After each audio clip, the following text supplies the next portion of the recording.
Hello and welcome to the France 24 interview. Our guest today is the former French Minister of Foreign Affairs, Hubert Védrine. Mr. Védrine, welcome to the interview here on France 24. Thank you.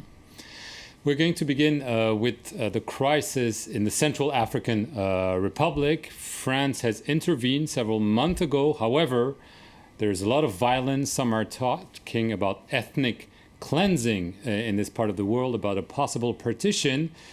Did France think it would be easy, and did they misjudge the situation there? I don't think we can say that. France did not intervene thinking that it would be easy. France intervened because the situation was very serious and even more serious than we thought at the time.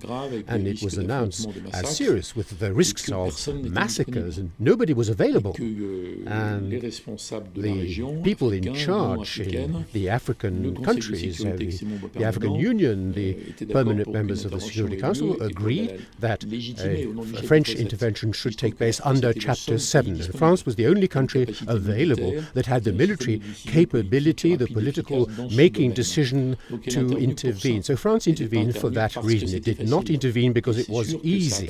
And it seems even more difficult in retrospect, but this was not due to underestimating the difficulty. The decision was the same. So I think France was right to intervene. It was a very courageous and useful decision. And today, all the countries that support this operation can't leave France alone.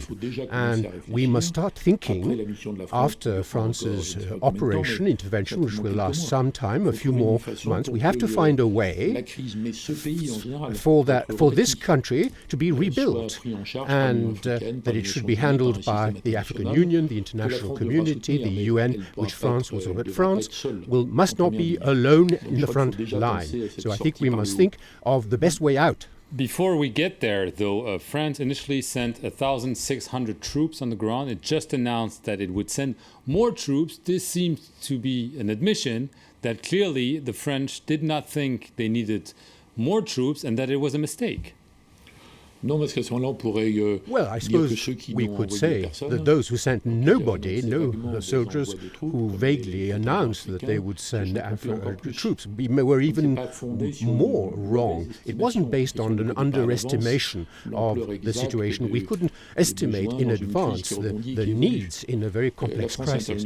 France was courageous to intervened courageously. France had to manage another crisis in Mali. France intervened in Mali on the request of the African community and the Security Council. So this brings me back to the same comment. The question is, let's imagine who can take over now, who can take over after this firefighter, this solitary firefighter called France. We need a more sustainable solution, to take charge of the Central African Republic. Are you talking about maybe a UN or international mandate on the Central African Republic? Why not? There are some cases in the world of countries where there is a lack of a state, no political tradition, in the Central African Republic and in Somalia. International operation with an administrator appointed for some time. I am not speaking on behalf of the French authorities. This is my personal opinion. So I think France was courageous to intervene. France has done a remarkable job in very dangerous conditions. But now I think we need to imagine a sustainable solution. I want to get to the Middle East now, Syria especially. Do you still think a political solution is possible? There are negotiations right now. They don't seem to go anywhere. Do you still think there's a political situation, or will the violence and the mayhem continue on and on? If you mean political solution, the fact that there is no military solution, yes, no international intervention. And we remember in what conditions President Obama renounced the US intervention. France was alone. The intervention didn't take place because nobody else was capable of intervening. And in the name of what? It would have been, of course, it's a horrible war. It's a monstrous war that's going on there. But there's no agreement of the Security Council, there's no Chapter 7, there's no international legitimacy. So here we have a conflict in the field. The regime, we don't know who will win. We don't know. For the moment, it has won for the time being. It is winning for the time being, but through force, through violence, through cruelty, through repression. Is that the end of the story? No, certainly not. It's a regime which can hold on through violence, but which has lost its legitimacy forever. Well, either it will fall one day, sooner or later, or it will have to change completely. But we have to observe that even from a Western, European or French point of view, we can't remain passive on the sidelines. We must do something. We've talked about levers of intervention. The public opinion doesn't agree. So we have to ask ourselves about the Russian role. Will Russia, sooner or later, think that by while protecting its interests, its arms market, its naval base in Syria, perhaps Russia will see that it is in their interest to change the regime once it is clear that the regime will not fall. Perhaps we don't have many cards in hand, and nobody has any other ideas than helping to rearm the opposition. The opposition is divided between Democrats and jihadists, and there are lots of problems in the world which are insoluble. Right now, the winner. I deplore this. So right now, the winner is Bashar al-Assad. For the moment, at the present time, for the time being, he is winning. Insofar as he hasn't fallen. As he won politically? No, because he's one of the most hated men in the world today. Many Syrians will never forgive him for his cruelty, and the supporters of the regime are fighting because they're afraid of what will happen if the regime falls. The Alawites will be massacred, and so they know that they are in an impasse, and so it's not a victory that he can really capitalize on, so it's very difficult to draw our plans. For the moment, it's not the end of the story, and a political solution has to be sought after.